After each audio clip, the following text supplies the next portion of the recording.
Okay, so I basically, I just realized I could have recorded this whole show. I'm going to record the rest of it. Let's just record from here. This is where the show got good. I started coming to Mon in 2006. And I graduated in 2015. Now, in that interim, that is a 9-year undergrad. For those of you taking numbers out there and doing the math, that's a 9-year undergrad. And because I know my parents are probably still listening, I'm sorry. Because I know that was your 9-year undergrad, and the piece of paper is with them. The piece of paper has nothing to do with me. I don't. All I did was be there. All I did was show up, and I feel like most of the effort for me was showing up to convocation and making sure that I had the black gown and the black hat with the tassel ready to go for convocation day. So that was the real effort that I put into my degree. So I started then. I did the training early. I did the training again 2 years later. I did the training when I returned to Mon after taking a couple of year hiatus, and then I did the training again this time. So this was my 4th time. So I want to say thanks again, a special thanks to program director, I believe here. I'm sorry if I'm getting the wrong title here. To Hans Rollman for being so helpful and helping me get this show off the ground, just to kind of get my feet wet and figure out what I'm doing. He sort of helped me get in the studio, helped me kind of figure out what the heck this was all about.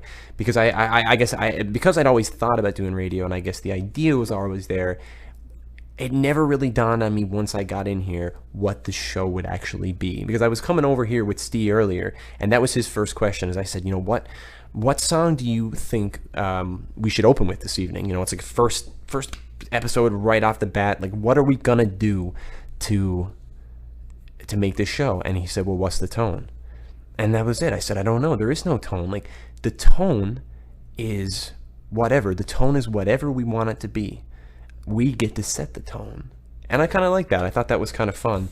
I didn't really know what to choose. So I guess, again, I want to, a special thanks to, listener out there, Rhonda, for the kind words about the intro, the intro sound there. I do want to maybe throw on another jam here. This is from a guy that I really love. I've probably been listening to him since I was, like a little boy, which is like crazy. Like, he's been around forever as a Canadian icon.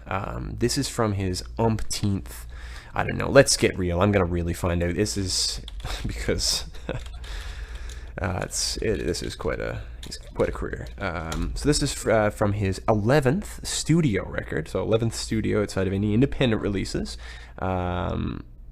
Title of the album is Exit Strategy of the Soul. And this is Ron Sexsmith, and Ron is going to treat your ears with Brighter Still. Unit Radio is back.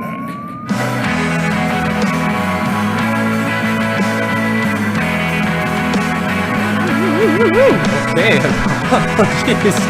apologies there for a little miniature bit of dead air for about, what are we looking at, about 4 seconds there? Oh boy.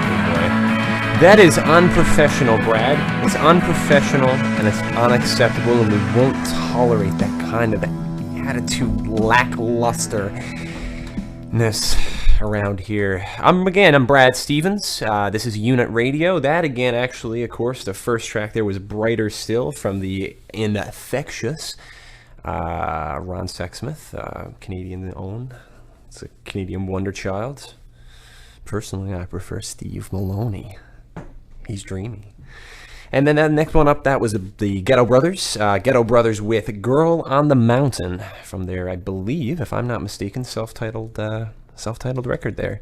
So again, thank you so much, of course, to everybody out there in Radio Land for sticking around for Unit Radio, the inaugural edition here. We are pumping our way on into the second hour here. And of course, for those of us who were around a little earlier there, we did have Steve, of course. Thanks again to Steve for stopping by. He did, of course, walk on home.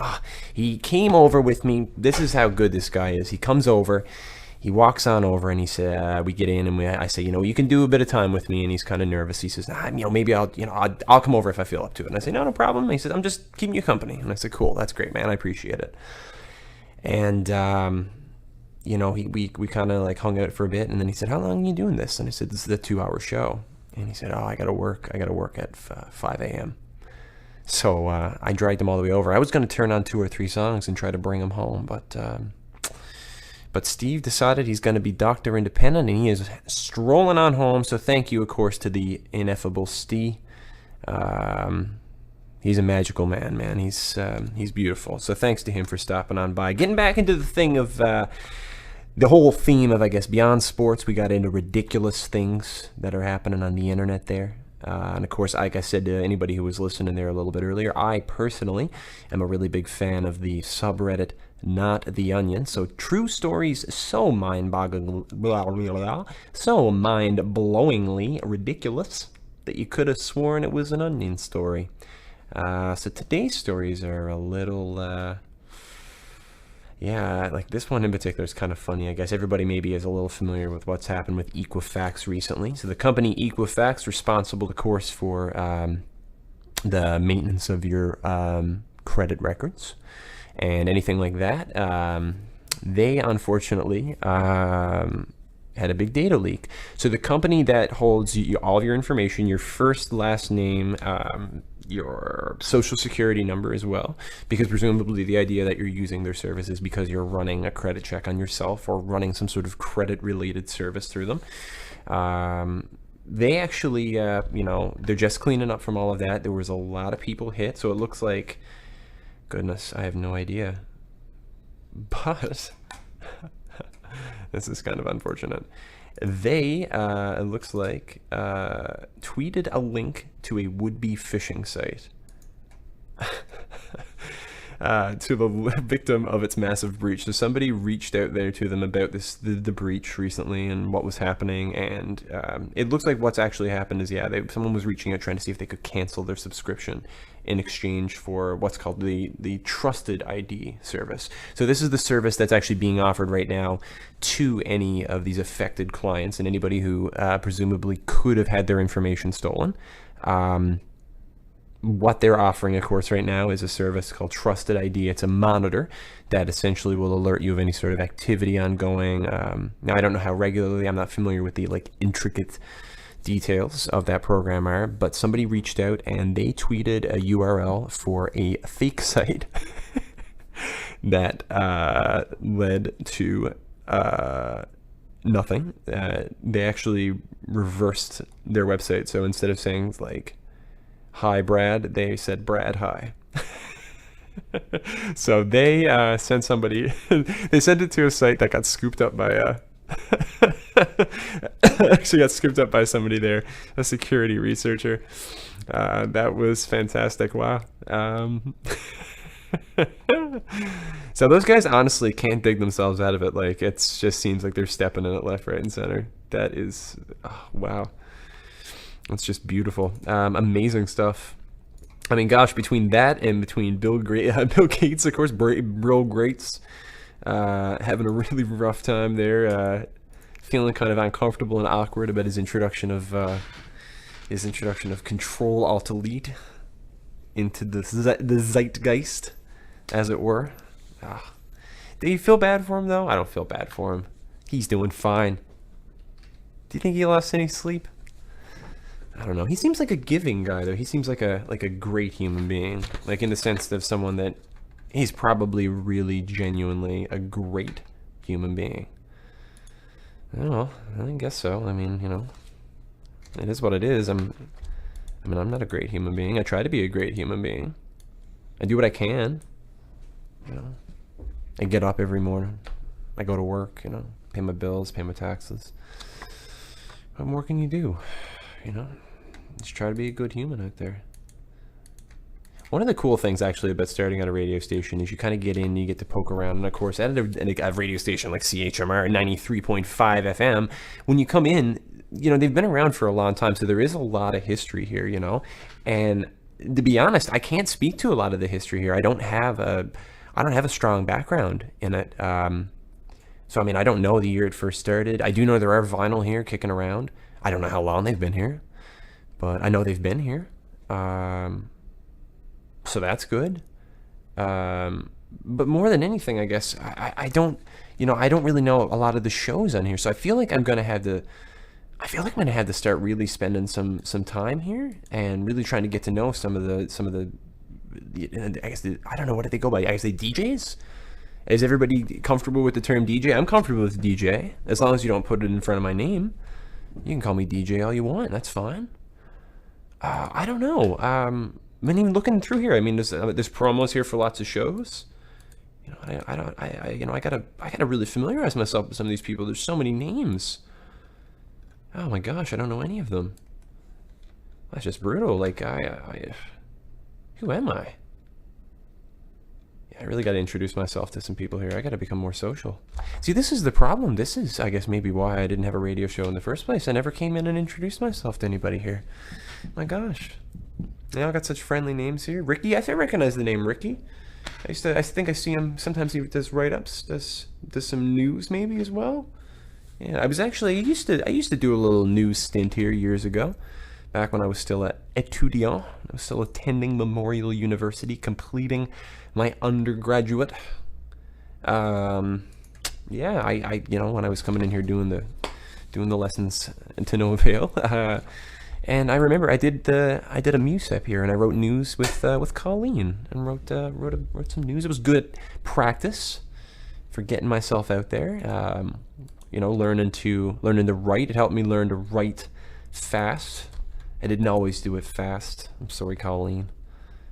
I always tried. Sometimes it was tricky. Sometimes it was hard to come up with things. I'll be honest. It was tricky. It was trickier than I would have even thought to just write news. I mean, and basically, it's a real simple format. You just want to find something local. You want to talk about what's happening here. And I mean, that's something I haven't really done a lot of tonight, other than talking about minimum wage here and talking about the new basketball team that everybody's excited about and everybody can't wait for because it's basketball. Everybody loves basketball in Newfoundland. We got such a big basketball background and culture here. So I'm glad to see that they're finally bringing a basketball team. I know I'm personally very excited. I know so much about basketball.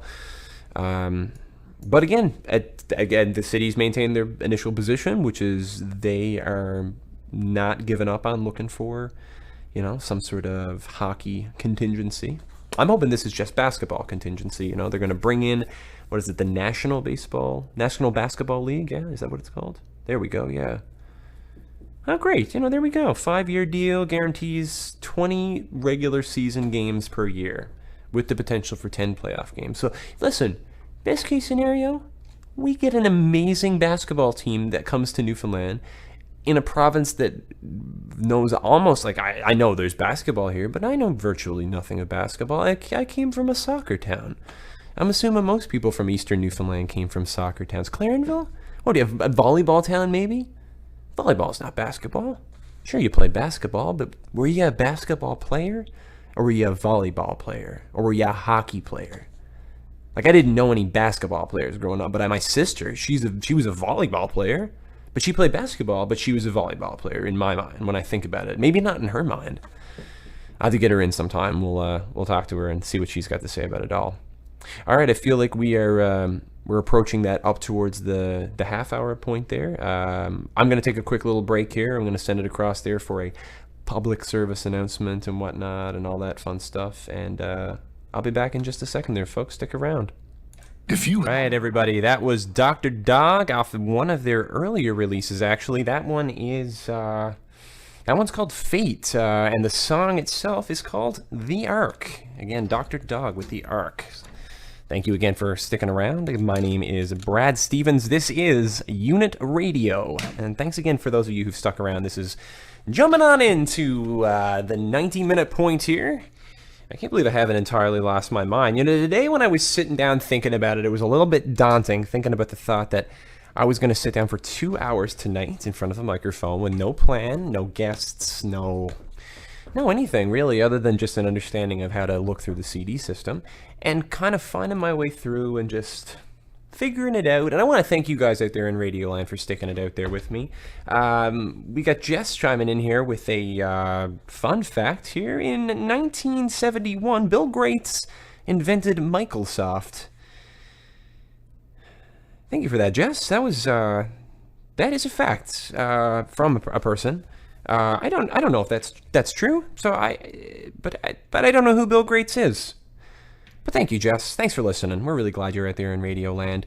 We did have, of course, Rhonda reaching out there as well. Again, she's she's got a few requests. We're gonna have to take a look. Of course, I got to be a little careful here with what I play, just to make sure everything's on the level. Rhonda wants to check out some head pins next week, so I'll definitely take a look at that for you, Rhonda.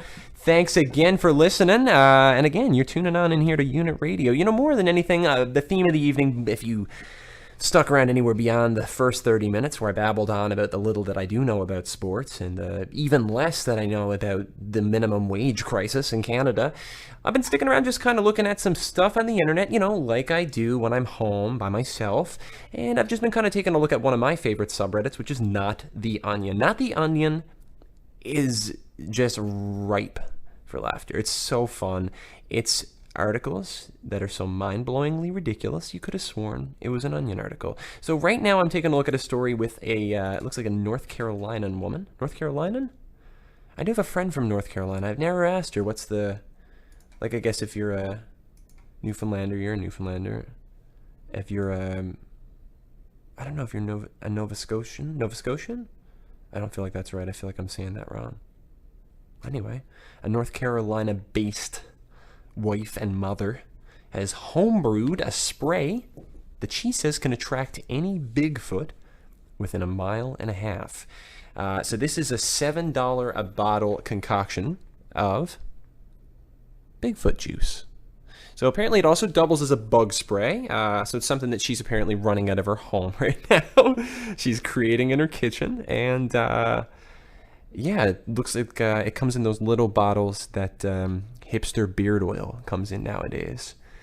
So, that's great. That's a good thing.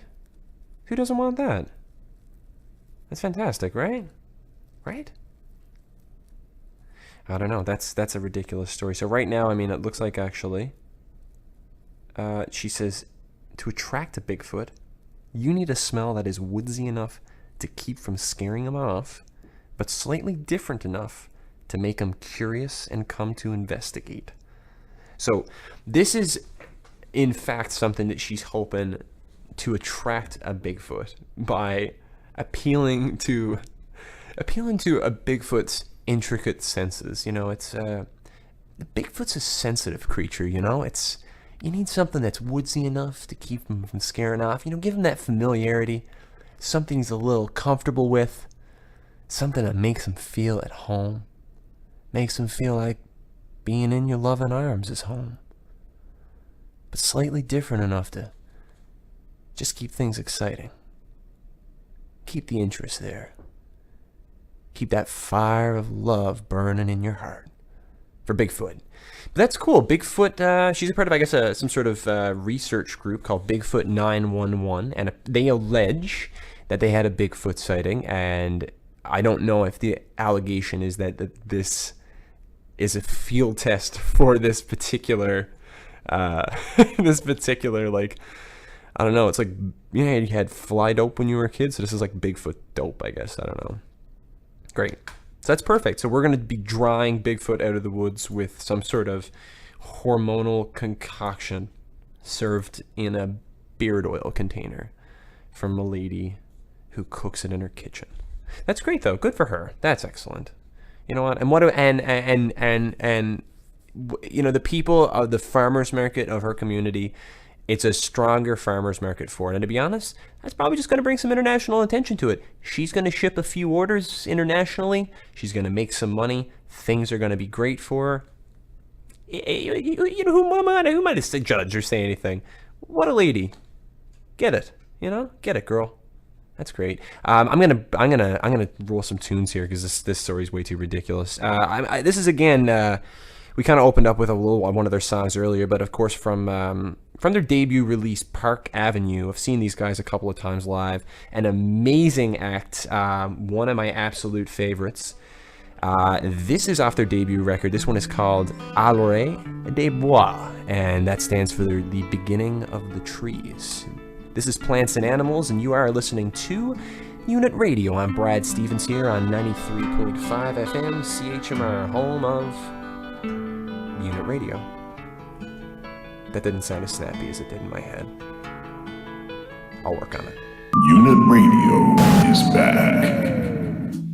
All right, everybody. Thank you so much again for sticking around. That was, again, Mooch. Nice, fantastic local group here, the likes of which may never be seen again. And, of course, it was we had the infectious Harry, the lovable Dan, and, of course, Jordan that I miss so dearly out in at Tofino, keeping it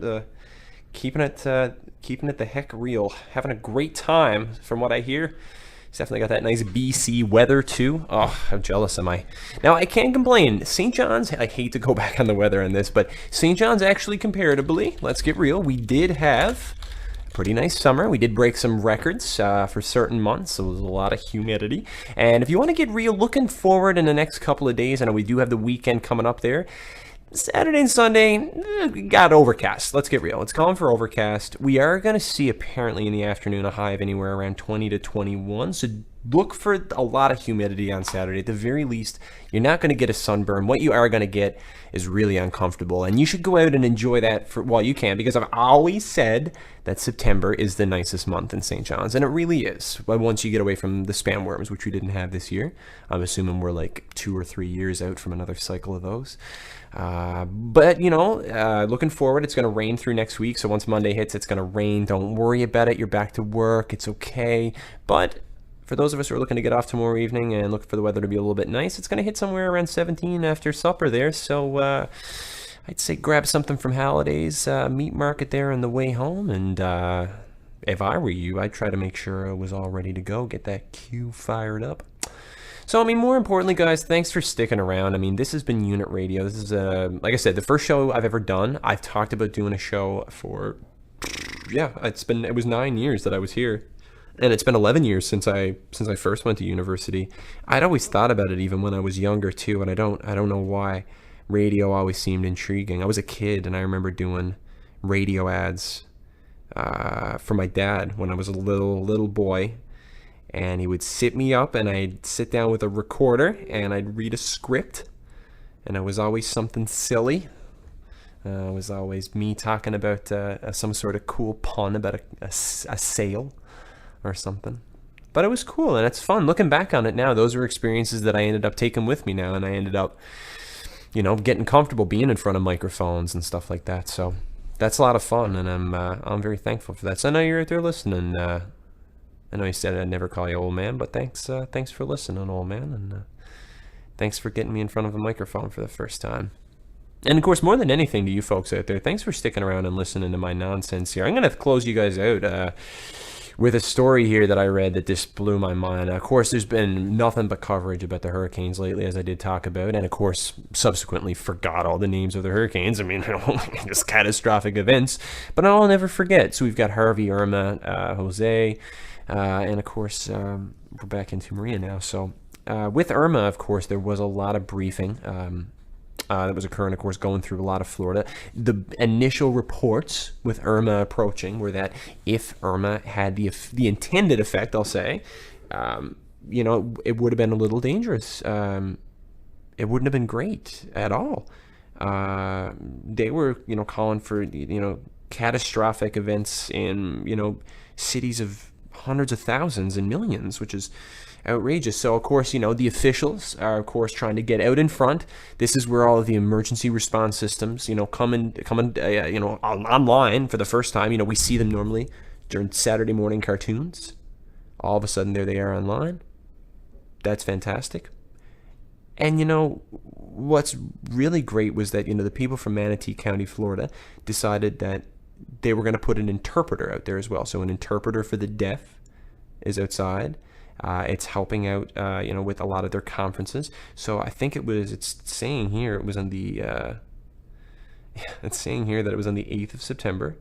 It's a little bit of a dated story, I guess. They had an interpreter that was actually miming gibberish to people.